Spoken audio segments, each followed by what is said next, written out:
All right, my brothers, good morning, man. What's going on, Plum? Good morning, good morning. So everybody, hopefully everyone who sees this knows this, but just in case, let's introduce ourselves. I'll jump it off. How about we introduce ourselves and then we talk. We're merging as three individuals, three brothers who have been operating in their own specific space as it pertains to this moment, these conversations, and just the climate, that we've been in. Donovan, your boy D Plum. I started my Plum Patio sessions as a way to create space for people to come over and have these intense dialogues and discussions and to seek a greater level of empathy, understanding, and healing as we progress towards, King, you said it one time, but laying these bricks on this bridge to reconciliation. So that's my hand in some of this conversation. What about you, King?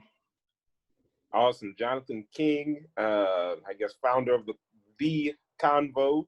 It's very similar to Donovan, a safe space and format of a podcast that just invites different people from different walks of life, different countries with different experiences, just to have a dialogue around what's been happening in the States and internationally related to race relations. So. Beautiful. Love it. I actually got to be a guest on the podcast, and it was fun. That's right. So did Plum. I think Plum, you got to jump in there too, didn't you? That's right. Yeah. So I'm Daniel. Met both of these homies back at ACU, and I started a conversation series called "It's Not Just Black and White." The idea being that the human experience is dimensional and complex, and not black and white. So I wanted to bring in different people from different experiences to just share how they're processing and experiencing this moment. So I would ask them two different people, similar set of questions, let them respond, and just create a content piece out of it. So it's been really cool to create space for human experience, empathy, understanding, to see ourselves and see each other more clearly. So that's what's up. Love that. So in the midst of this, whoever wants to take the floor first, go ahead. But I'm very curious. Dio, you're coming up on part 10 of the conversation series, right? So that means that's 20 guests because each is two people, right? So Yep. That's 20. King, you've had, if I'm not mistaken, 6, 7, or 8 podcast episodes, something like that? Yeah, the next one would be 8. So even this one, if we turn this one into one, it would be 8. Sure.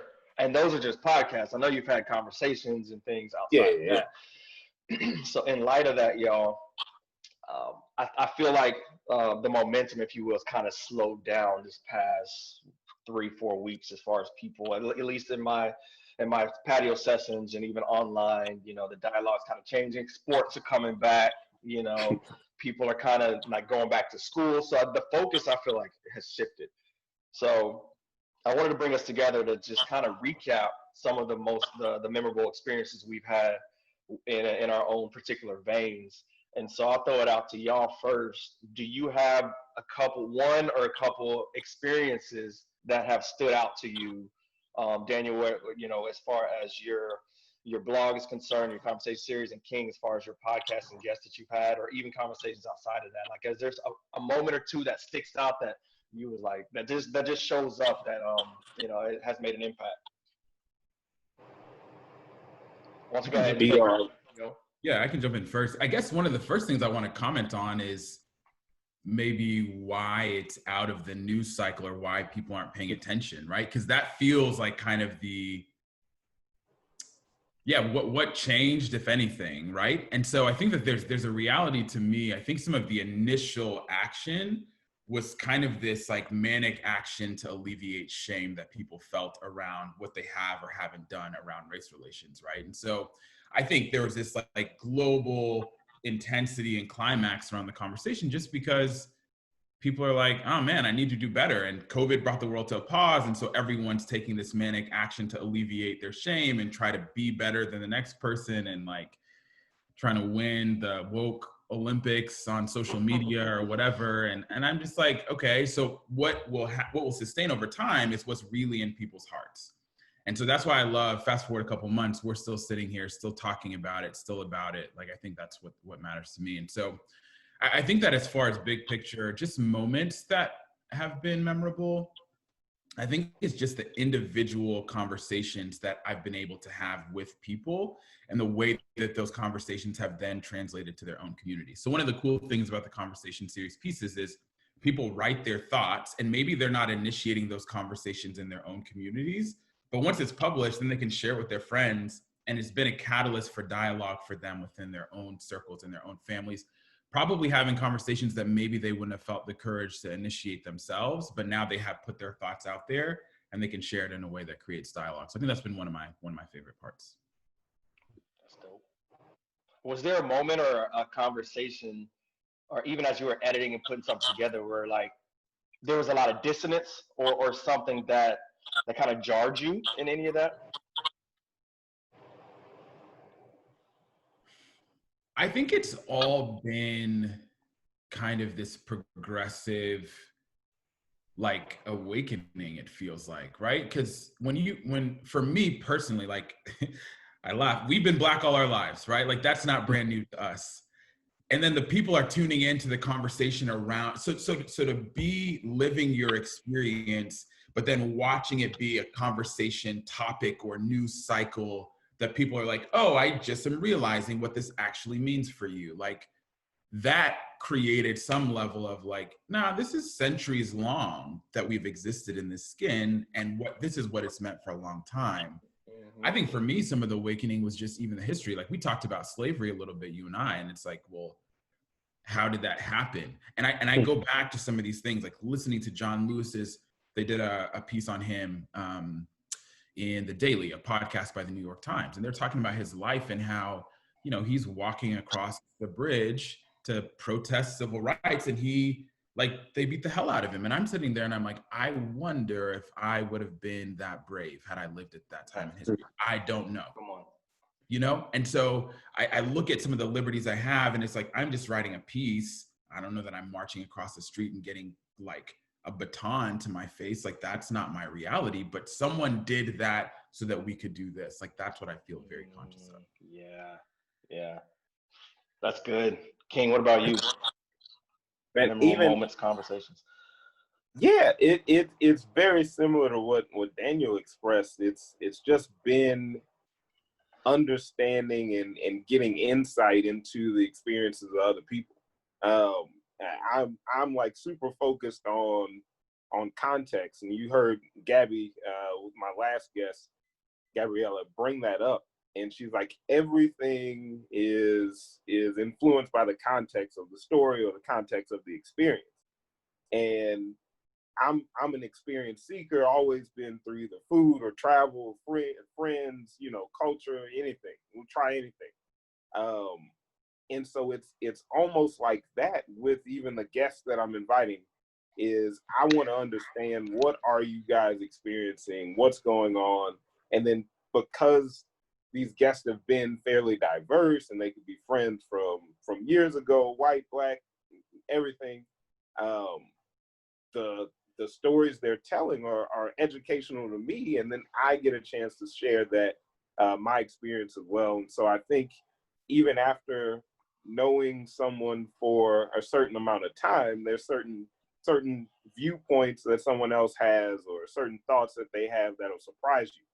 You know, I'm like, oh, well, you know, so I've been caught off guard a couple of times on calls, and just, you know, you pointed one out during the key. He was like, man, you almost didn't have anything to say. I was like, it's because I didn't. I literally didn't have a response. And so that's been good. But that big question I ask at the end of every one of the conversations is, well, what are we going to do to actually change this?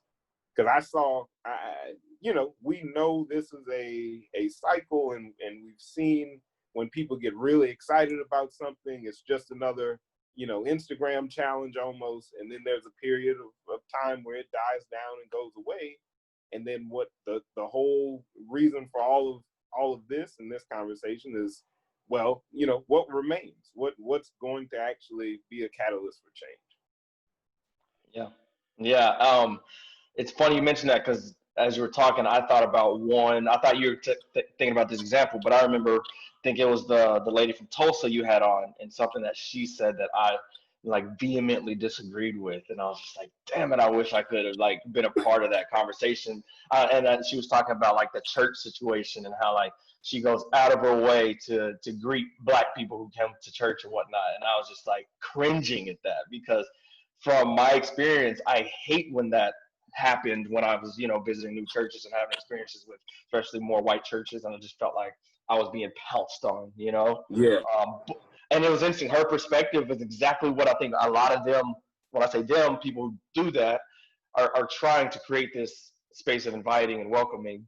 But what you do unwillingly and maybe unknowingly is sometimes further alienate that person because now Yes. I felt like a commodity. Like I felt like, you know what I mean? Or I felt like not a commodity, but I felt like I don't know, like some type of rare jewel or something. Like it just unnatural.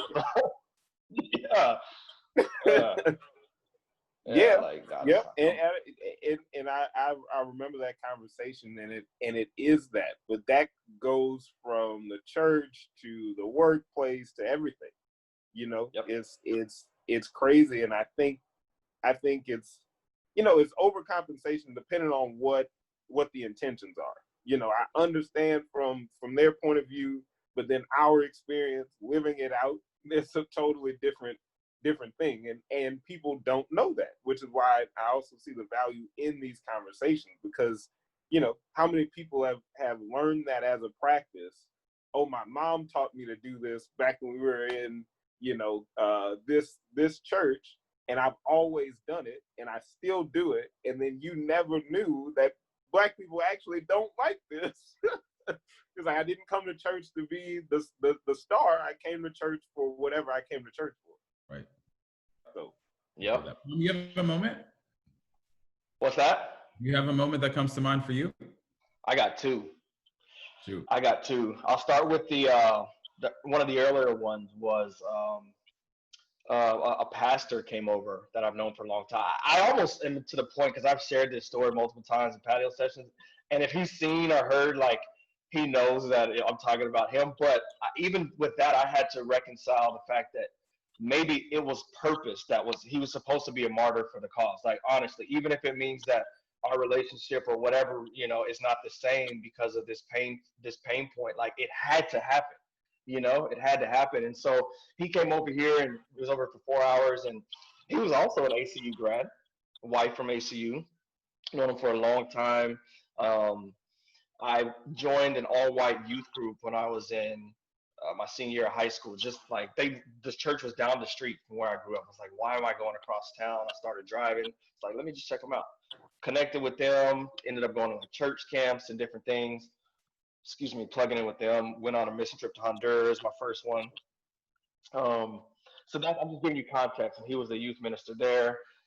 Fast forward after I graduated ACU, and I was living in Nicaragua with Landon Unger, and we were interns. He brought a group through, and we reconnected there, and they were there for a week. And so now he's a preaching minister at a mostly white church here in Texas. And so he was just saying how he's willing to die on this hill when it comes to racial reconciliation and injustice, and he knows his church is part of the problem. He knows that they have a racist leader in the church, an actual leader. He said this. wow. And then he was just like, whether I lose my church or following, if whatever, like we're willing to die on this hill. Like we're gonna talk about it. I know I got to be measured in how I bring it up and whatnot. And so he's saying all these things, and then we agree that there's a particular mutual friend, if you want to put it that way, that we have in Facebook, who he knows. We both can say like we know is racist, right? And we both were like, yeah, this guy definitely, because of some of the things he said, his actions, like, yeah. And so we kind of laughed about it and moved on. So when I posted, as y'all know, like after my guests leave, I usually do like a screenshot, kind of share a little bit of the tempos of the conversation, and until the YouTube comes out or whatnot. So within like 5 minutes, I posted about like, hey, he's willing to die on this hill. He called out a racist leader in his church, blah blah blah. And he hit me back and was like, hey, can you edit that word like racist out? Can you change that? Because I'm not ready to like really go there and deal with that. We have some mutual friends who might see that, and I'm not really. He just backpedaled all the way out the room, and I like let him have it. I was so upset. I was in bed already. I had like the covers over my head so I wouldn't wake Victoria up, and I was just like text worrying away, like, this is exactly the problem. Like, I'll change it, but this is part of the problem. And I looked at it like the Drew Brees moment. And if y'all aren't familiar with that, Drew Brees shortly after, George Floyd, within a couple of weeks, reiterated a stance on how, he wouldn't kneel for the flag and disrespect like our veterans, people who served the country, completely missing the mark. It caused a huge divide with the team. I mean, and this is New Orleans, a lot of black saints, a lot of black, fans. And again, you missed the mark. Like your grandparents and uncles and stuff came back to parades and ceremonies. We came back to the back of the bus. We came back to segregation. We came back to non-integration. Like there were no parades, there were no parties, there were no jobs waiting on us, right? And so, that's you still can't see this in the midst of what's going on in this country. That's what I equated my experience with this individual is like, you say all these things, but you literally sat on my porch for 4 hours, and then you are afraid of showing up authentically and calling out one of the main reasons you came here to talk about and address this social injustice and racism. And when I call out someone we both agree, or I call out that that individual, not even by name, like you want to backpedal and you want to retreat and you want to save face and save image. It's like, that's why we're not moving forward, What was his response? How did he respond to your? Yeah, bro. He totally he's like, you're so right. Like he knew, and he was like, I know. He's like, I know, I needed this. I'm so sorry. Like he apologized. Like, I hope you can forgive me. Like, know my heart. Like this just showed me I have so many blind spots and blah, blah. I was like, yeah, you're right. And he was like, can I come back over like that same night? And I was like, no, we're done talking, and I had to sleep on it. And I woke up to a very long, heartfelt, sincere apology I felt.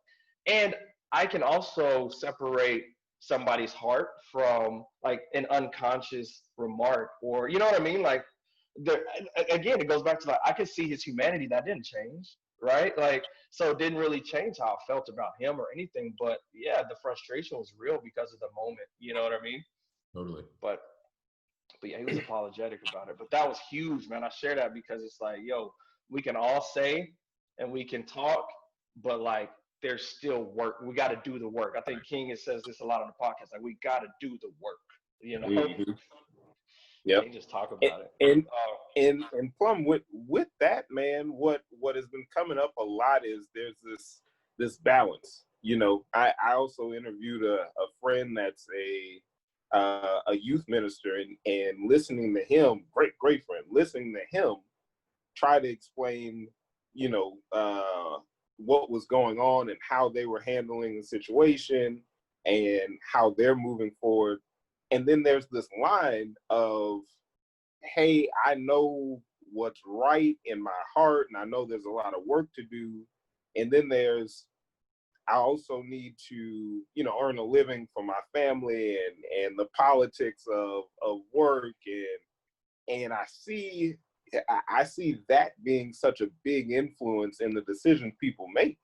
There's people that went out and protested that probably don't have a job right now, and it was literally because they went out and protested, or they made a remark on Facebook or something like that. And so it's very interesting to see.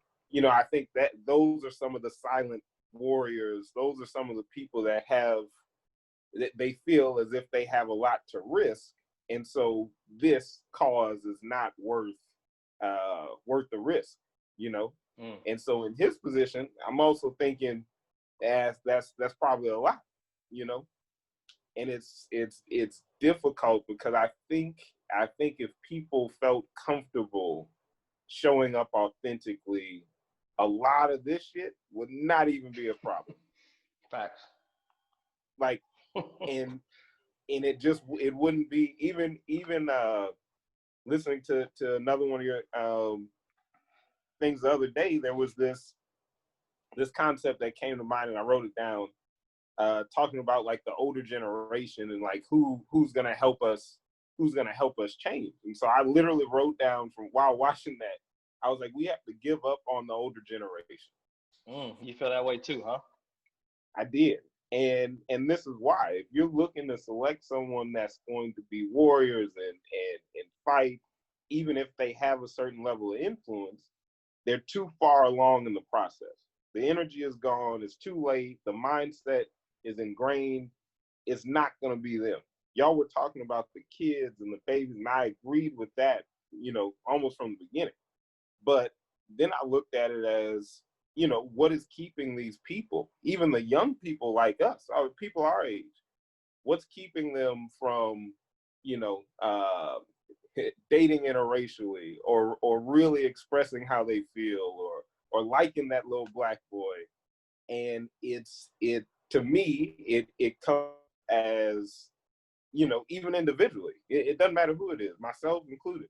There's a fear of disappointing those who you feel indebted to. You got parents, you've got grandparents, and these people have given you monetary value. They've given you life. They've helped you. You're a recipient of their years of hard work, and all of that stuff comes up. And I'm just like, man, it's very difficult to be authentic and think about all the other stuff when you're depending on people, for everything. So that's just something that came up when you were talking just now. It's interesting though. Like, I guess a couple of things that I thought when you were talking, King. One would be, I guess the contrast between authenticity and like compartmentalizing, right? So like, I'm authentic in these circles, but not these. And so like, what then is authenticity would be my question. I only show up in this place when it's accepted, or am I going to show up as myself, period, right? So I think that's kind of a question that I think I grapple with. And I think on a personal level, I kind of came to this place in my own life where I'm like, the only thing I have to lose is my authenticity. I've lost a job, I've lost a car, I've lost a house, I've lost relationships. But if you lose yourself, like, what are you going to bed with, right? So I think for me, and what are you waking up with? For me personally, I'm like, whatever it is, I want to show up in a way that feels honest. And that's the only thing I have to lose. And so even for me, one of those action steps looks like my day job. I wrote a letter to the CEO and chief people officer to say like, yo, after George Floyd was murdered, I wrote a letter and I'm like, hey, like, how are we thinking about talking about approaching this whole experience? Because whether or not this impacts you specifically, I feel it. And as an employee in your organization, I'm not going to abdicate the responsibility to you to do something for me. I'm going to use my own voice and say, here, like, what are we going to do? And so that could have gone a number of different ways. They could have been like, fuck this guy, like, you're fired. Or they could have been like, let's hold space to have a conversation. But for me, it wasn't a matter of like, I'm not putting my power in their hands. That is on me. I can decide how I'm going to move, how I'm going to engage, what I want to do. So I think that's one of the things that comes to mind with authenticity. The second piece I would jump in on is the older generation. I think that that's a really interesting theme, and Plum, I'd love to hear your thoughts on this too. Because I guess if the way that I internalize that is if I'm looking to someone else to solve a problem for me, I've already given my power away, right? So when I think about the older generation, the younger generation, any side of the spectrum, I still have a responsibility in our collective narrative. And like, whether my parents are going to think differently or not, I can't overtly control. Maybe I can influence, but like, I think sometimes it's easier to abdicate or like give away responsibility, say like, well, they need to change. But it's like, nah, I'm the common denominator in every environment I go into. And for better or worse, right? So if it's good or if it's terrible, I'm still there. And so what does that say about me? And so, I don't know. I mean, I think generationally, I'm like, I think that there are some pretty myopic and static viewpoints that certain generations have, particularly in parts of the country or whatever. And also I'm like, whether or not they change, I don't know that I can control. Maybe I can try to influence, but I still have to do whatever my part is. So Plum, I'd be curious to hear your thoughts generationally specifically, and then also on the authenticity piece. Yeah, so let me start with that authenticity piece, because you saying that like you embody that, you embody what you just said about, if you lose your authenticity, like then what else do you have, right? Like, and y'all, like the two of you specifically have been so behind the scenes, encouraging and empowering for me to like step in and use my voice, my platform, and to be like unashamed about it, and also like confident no matter what the fallout might be, or what the backlash is. It's helped me realize how much of an idol of people pleasing I had, before before George Floyd was murdered. Like, I had such a bent towards every little thing I posted or said before this moment.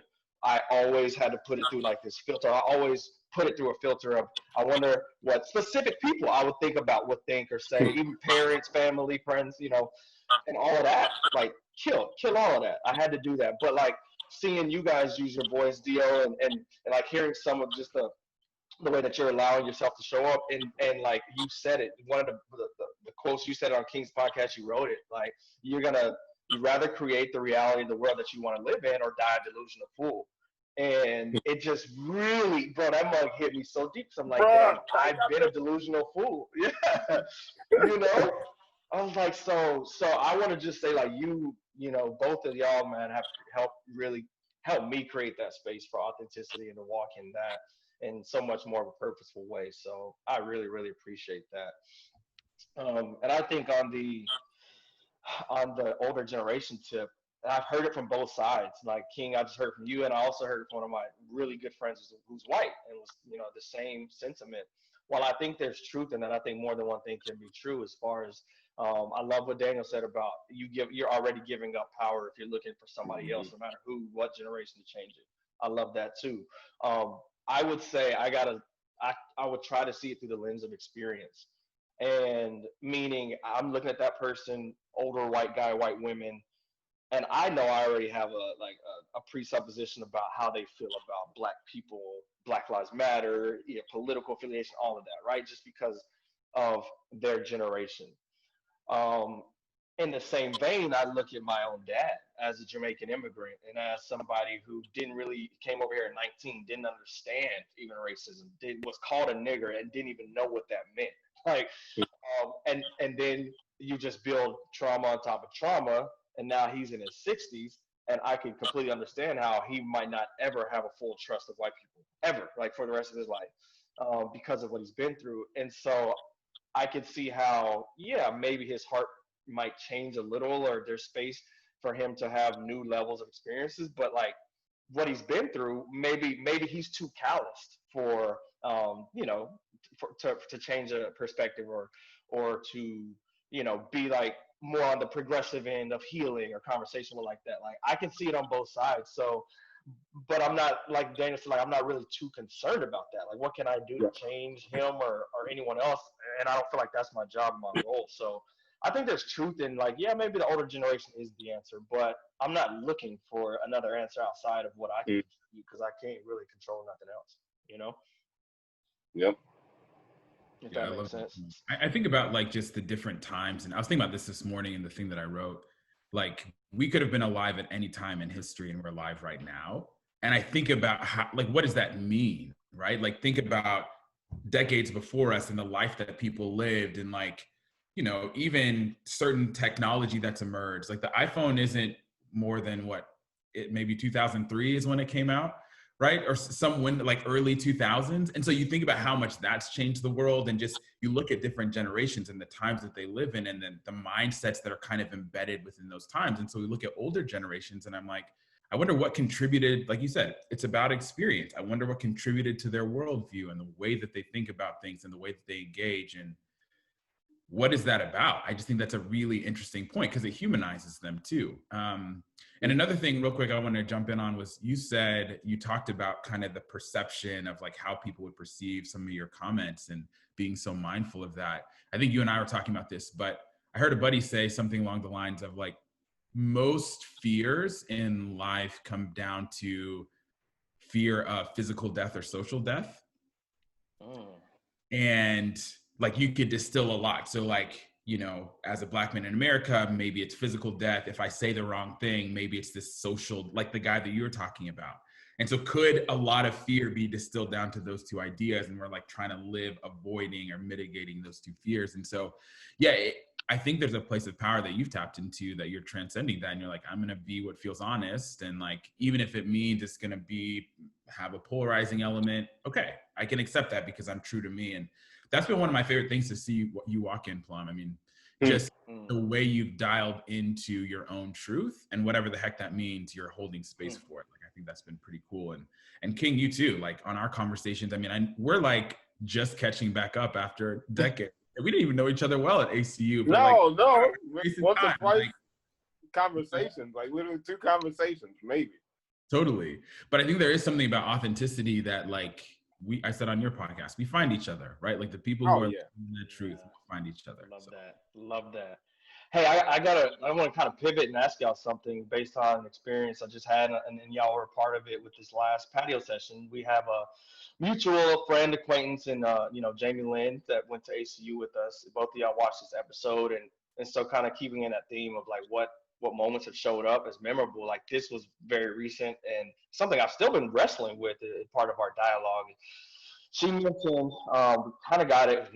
we definitely got into like political affiliation and voting and different things and certain candidates. And when it came to supporting or voting for a particular candidate, she expressed the tearfully that abortion was just like her mainstay. If nothing else that she could take with this candidate, she could back him because he's pro-life, and abortion is such a strong attachment or issue for her, for lack of a better word.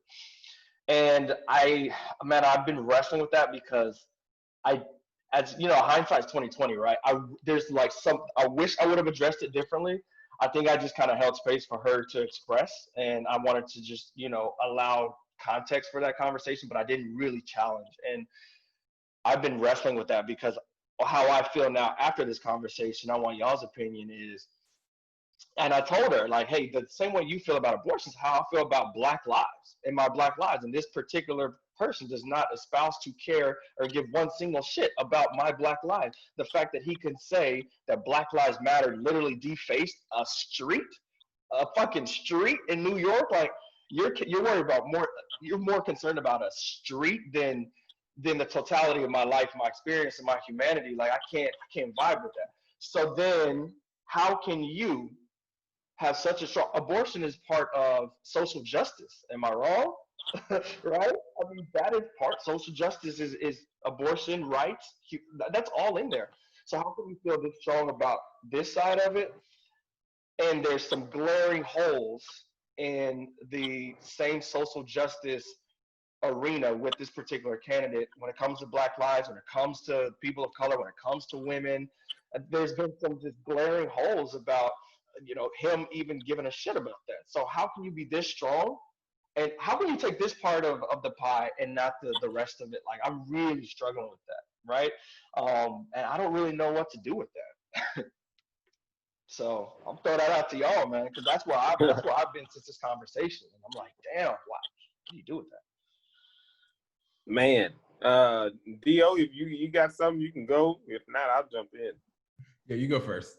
you go. Man, what do you do with that? It's funny to me because it's choosing your battle. Donovan, we actually had a conversation with Brown, and we were talking about how you show up during this time, even me or anybody else, and what actions you take as a Black man, as a person, which battles you choose to fight. And so I think for her, what's attractive to this candidate is that's the one thing she relates to. And if this person is campaigning on, hey, I'm going to be able to solve this problem for you as an individual, then great. I'll be very honest. I don't know much of what Obama was campaigning for, but I voted for the man because he was Black, straight up, at 1,000%. Facts. And so that was the thing that I attached to. I almost didn't care what his policy was.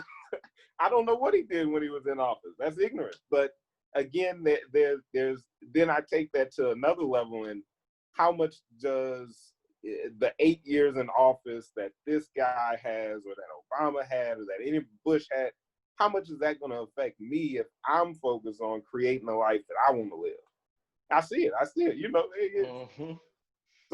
So I can understand her attachment, and then I also understand, like, I don't know how people in down to Christians that support the same guy. I'm like, based on your claim of faith, like, this makes no sense to me. Like, but again, I've got to be dismissive with that, because people are still going to make the decisions that benefit them the most, and they within their realm of influence and their context, he could be the savior for some people. He could have changed their lives and done all this stuff. I don't know that. For me, you know, I go off of who is this guy as a man, that's one, and then what does he stand for, and how he shows up to me is not an attractive thing, despite the policies. I don't know what he's doing for anybody, but that's kind of how that, you know. Yeah, that makes sense. Bro, I have a whole diatribe on this, but I'm gonna try to distill. First of all, what the hell is a diatribe, bro? Break that down. What does that mean? First of all, I'll caveat and say, just the binary nature of political conversations is hard for me, because, and I wrote about this in an article, Together but Worlds Apart. I feel like on both, whatever side of the fence you're on, Republican, Democrat, as that binary, it's the same energy in different directions. So I'm pointing fingers at you, saying your ideals are wrong, and I'm, you know, right, and then same thing, both directions. And it's just, you just put different semantics, different commentary, different issues, different values, but the energy from both sides is the same. And that's for starters. And I think it's kind of asinine to not recognize that. And so that's one part of it. I think the next part I would say is, like, so I read in this book, Untamed, by Glennon Doyle, which is an amazing book. She talked about when kind of the narrative around abortion became a conservative, like, propaganda rallying cry type of thing. And it just was really interesting to look at it like that, right? So it was this thing that was infused into the public consciousness that pit two sides against each other. And then people were just polarized instantly, but it became a rallying cry for the conservatives and a rallying cry for the liberals. And so I just look at it and I see the commentary of the system, and I'm like, it's the same. Like, it's the same thing in different directions. And then bigger picture, when I think about, like, life versus choice, I'm like, first of all, who doesn't want both? Like, if we just life and choice, I want to live and I want to choose. Like, when we distill it down to that basic, simple idea. But I just think the whole narrative around pro-choice, pro-life, blah, blah, blah, it feels overly reductionistic in my perspective. And you and I were talking about, so whose life, the life of like, it's situational, like, values and morality and ethics, right? So I will value life if it means this, but not if it means this. I'll value choice if it means this, but not if it means this. It's like, well, so do we value those things or not? So my perspective is more commentary around the issue. I try to stay away from, like, I'm for this or against this. I'm like, I don't really have an opinion about that, but I can see the dissonance. Like, how is it that people who God is love God, love people, can support someone who espouses this, like, atrocious rhetoric that dehumanizes people, but he's pro life, and so we can support his platform? I'm like, I don't understand. It's not that simple to me. There's too many layers to just say, like, oh, he checks this box but wrecks everything else. But, like, that's cool. Like, in what world? I don't understand. And so for me, I would attribute it to kind of the binary nature of these systems that are set up, that doesn't actually, it feels more binary than values based. And so then we're like, okay, well, as long as this person ticks this box, then I can ride with them.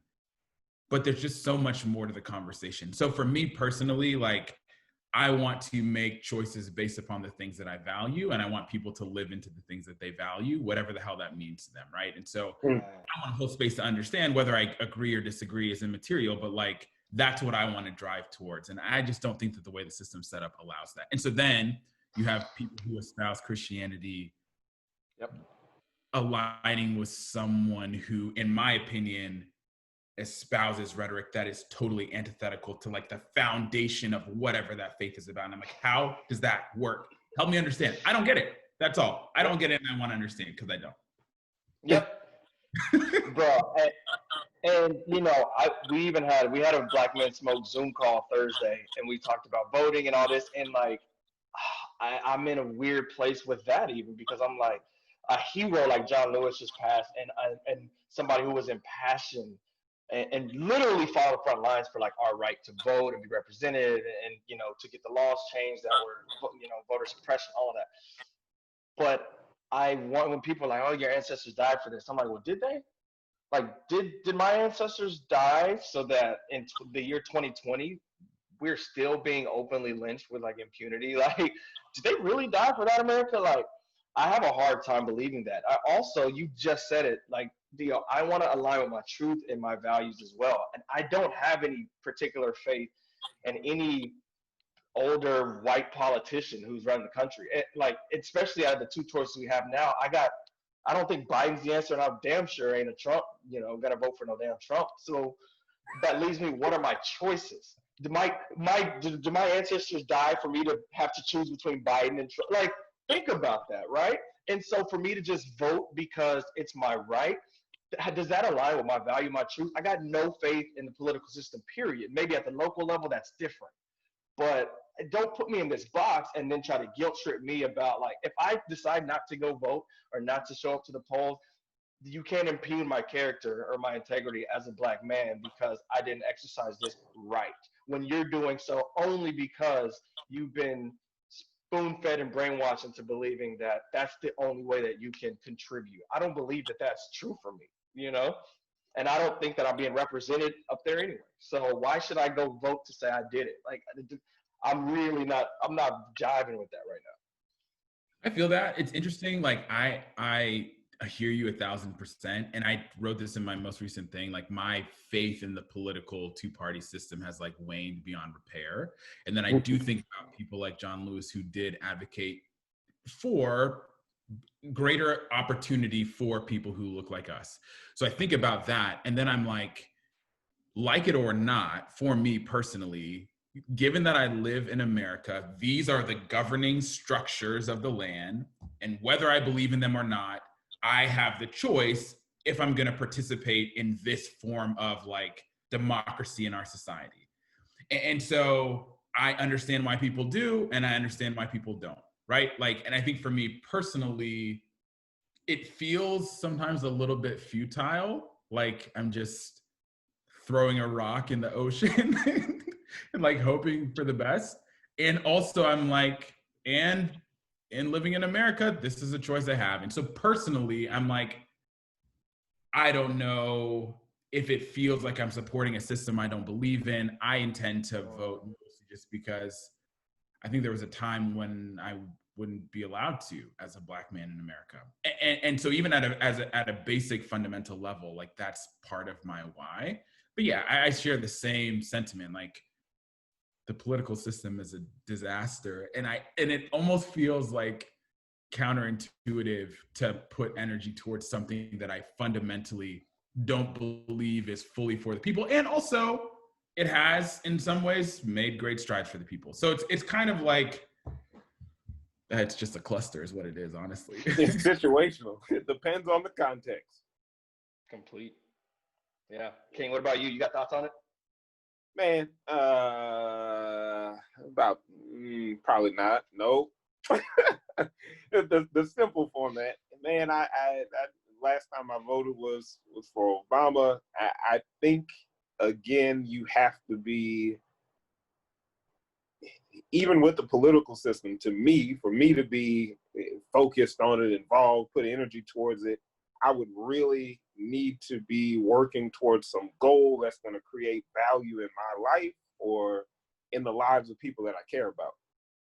Now that's big, and of course there's things and people that run on, you know, certain agendas, and they say they're going to do this.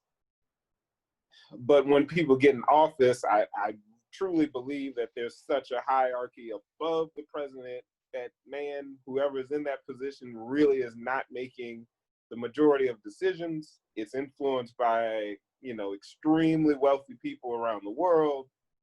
And down to me, call me a conspiracy theorist, whoever. Down to me, there's very little that I am willing to put energy towards to have an impact at that level. You either need to be a politician or you need to be a politician. I don't know how the individual has much of an impact on what's actually happening in the government. So on the local level, like you said, very, very possible. You can rally, you know, thousands of people to get something changed, and it's immediate. It's your community. It impacts people you care about and love. At that level, it's got to be something huge. Yeah. I love that. Well, look, y'all, as we look to wrap up this conversation, what's next? I know, King, you asked that. Dia, I know you've alluded to it in a lot of your written word and whatnot, but I guess on two levels, like what's next for us each individually as far as our projects and platform have been concerned, kind of going back to the beginning of the conversation. Seems like things are slowing down. So what's next in our own respective vein? And then like, what do y'all think?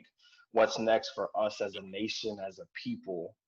Just any thoughts that come to mind. Anybody want to jump it off? Theo.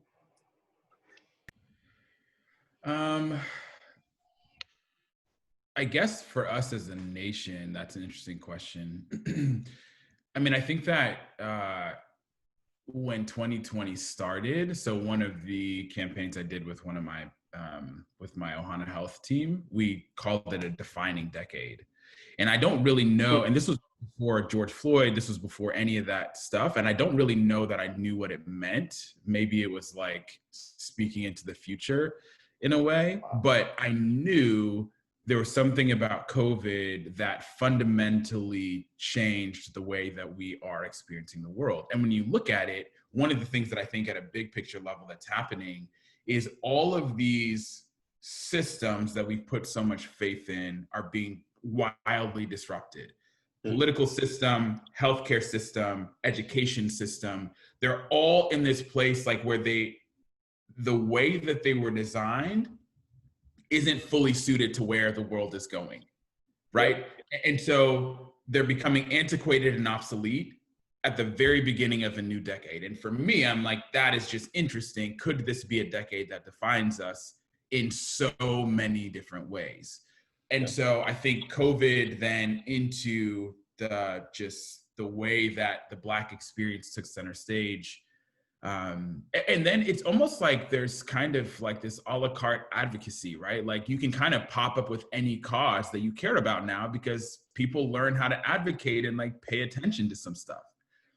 And so I just wonder how that's going to take shape. I don't have any answers to those questions, but what I can acknowledge is like some of these antiquated systems that we put our faith in are getting disrupted, which means that there's an opportunity for creators to create and innovators to innovate. Like that's just what it is.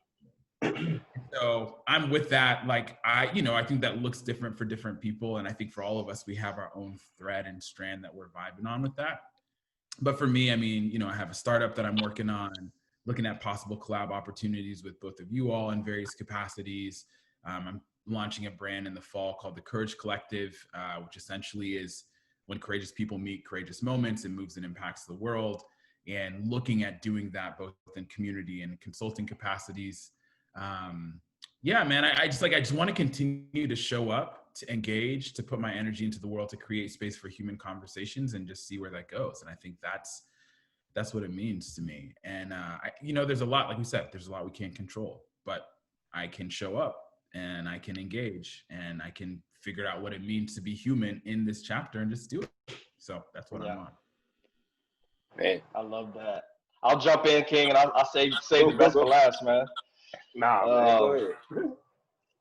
So for me, with the patio sessions, I do see that's kind of, I don't want to say coming to an end, but definitely, has slowed down as far as people reaching out and whatnot. I have some ideas with a couple more guests, but personally, I've had a vision for a while of storytelling, and so I have some ideas on transitioning to my next creative venture with kind of keeping the patio session theme alive, but really telling people stories. And I have an idea to tell my dad's story as a Jamaican immigrant and incorporate some other family members and get my grandma on camera and, just to truly tell, stories. And I want to do this, for people, whether it's familial or just, someone that's been through like super interesting, life experiences. So that's where I'm going to kind of go with the next phase of my camera editing, all of that. It's more of a storytelling vein.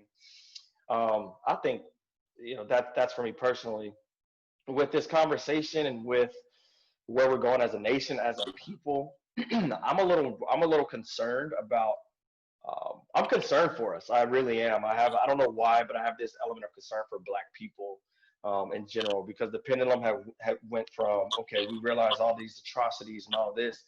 I think it swung to this dangerous place of, okay, well, we put Black Lives Matter everywhere. It's all over TV. It's in the NBA now. It's on jersey, social justice. That's cool. We check that. Okay, you get 20% off Uber Eats if you order from Black-owned restaurants. Okay, we check that. And are we now just being like pacified and kind of set, aside as to, okay, calm down now. We see that there's an issue. We're all good. But really, in the midst of that, there's not a true shift in the social consciousness that is going to help to be sustaining annuity for the betterment of our lives to come for generations. Like that's what I'm afraid, if this moment isn't capitalized, that it just shifted there, or this pendulum swung, but there was no real shift. And so I don't know what, to that end, I don't know what we do as a people to make sure our voice continues to be front and center, that we're unified. I don't think we're very unified. There's no like specific leader or groups, I think, that we're looking to lead us per se. So we got Kanye, bro. we talked about that. Bruh. So yeah, man, I hope that we continue to elevate our level of social consciousness as Black people. I hope that we do that, and whatever that looks like, I'm not sure, but I want to be able to contribute in that space as long as I feel called and walking in a purpose to do that. So I think it's evolving. I don't know what that looks like, but maybe it continues with patio sessions or storytelling or whatever for me personally. But yeah, I just want to make sure this stream of consciousness that has come to light with Black Lives and Black Lives Mattering continues somehow, some way. And I'm looking at y'all too as soldiers in that with me. And I hope that, like DL said, we can continue to collab and, do things and use our voices together to help. I love it. For sure, man. And y'all really both touched on some of my thoughts. I think from your perspective, Donovan, it's that pendulum has swung, and to me, I think there's this sense of urgency around, and even within our friend group, the text group, we're working on investments, educating ourselves. How can we do something for us? Because if we look at the past and saw the model of what was already created, Black Wall Street, small communities that were self-sustaining, we saw those examples. And if any change is actually going to happen, we know for a fact it has to be created by us. And even down to the individual level. I was talking with Brown, and that was one of the things he was saying. He was like, man, I'm taking this approach of, in order for me to best serve my community, I have to create the foundation and the safety for things that he didn't have when he was growing up. He said, my goal, my job is not to necessarily fight for civil rights or for anything. He was like, I need to put us in a position to where my son has more resources, where my daughter has more resources, where my family has more resources to be able to fight differently. And so if anything, we know that we are some of the most intelligent, the most innovative, creative, everything. We know that.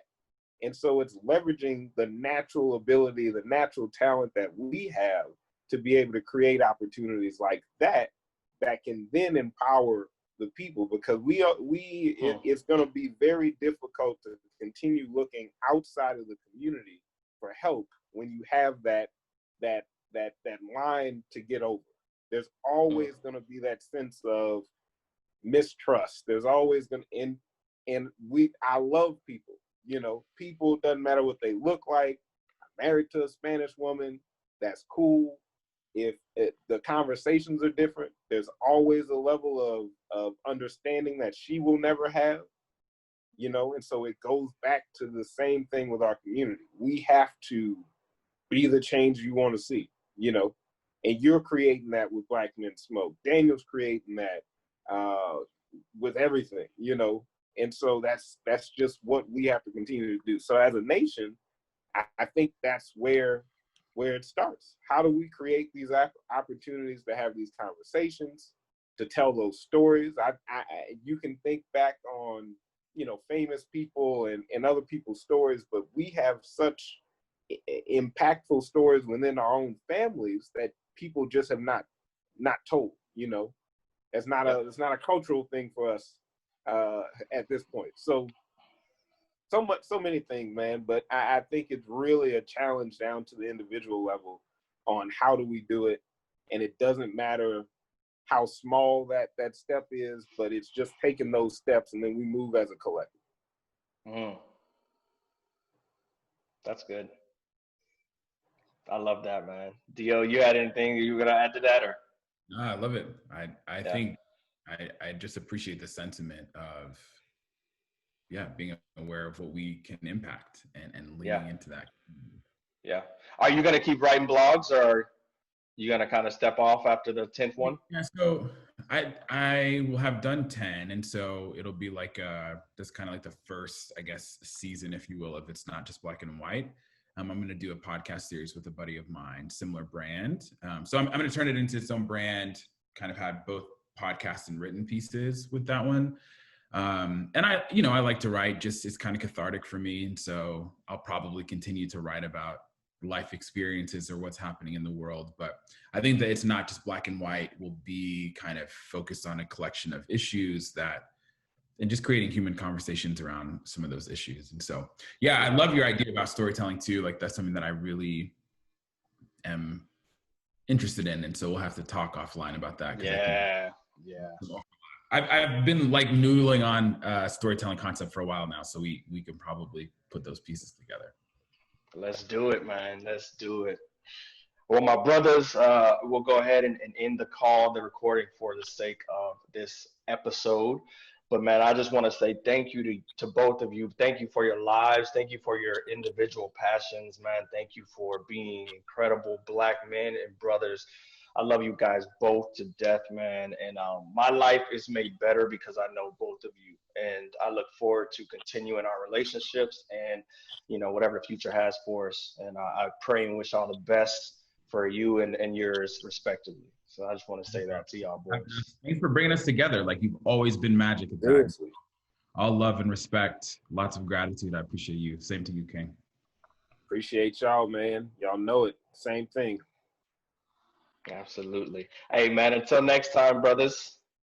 All right. See ya. All right now.